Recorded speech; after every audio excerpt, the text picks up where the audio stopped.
قوانین مزید سخت۔ لاہور سے آپ کو آگاہ کریں گے محمد آصف میو۔ اینکر پرسن میو نیوز کی رپورٹ کے مطابق پنجاب حکومت نے منشیات کے ملزمان کے خلاف مزید سخت قوانین بنا دیے۔ پنجاب حکومت نے قوانین میں ترامیم کر کے منشیات کے مقدمات میں سخت سزائیں تجویز کر دیں۔ آرڈیننس کے مطابق منشیات کے مقدمات میں ضمانت سے متعلق دفعات میں بڑی تبدیلیاں کی گئی ہیں۔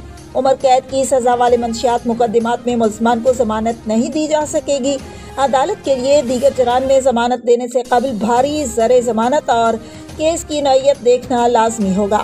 آرڈیننس کے مطابق خصوصی عدالت کے فیصلے کے خلاف اپیل لاہور ہائی کورٹ کے 2 رکنی بینچ میں سنی جائے گی، جبکہ ہائی کورٹ کے بینچ کی نامزدگی chief justice Lahore high court کریں گے۔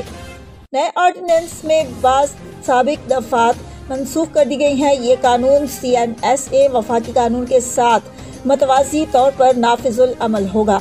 ترمیمی قانون کا مقصد منشیات کے مقدمات میں قانونی خلا اور تاخیر کو ختم کرنا ہے۔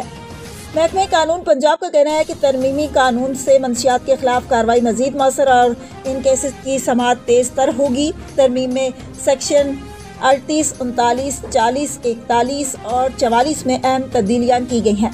محکمہ قانون پنجاب کے مطابق سیکشن 39 میں خصوصی عدالت کی اصطلاح شامل کر کے ضمانت سے متعلقہ شقوں کو مزید سخت کیا گیا ہے۔ سیکشن 40 میں اپیل کے نظام کو ہائی کورٹ کے 2 رکنی بینچ کے ماتحت کر دیا گیا ہے۔ سیکشن 41 کی ذیلی شق کو منسوخ کر دیا گیا ہے، جبکہ سیکشن 44 میں لفظ تبدیل کر کے عمل درآمد لازمی قرار دے دیا گیا ہے۔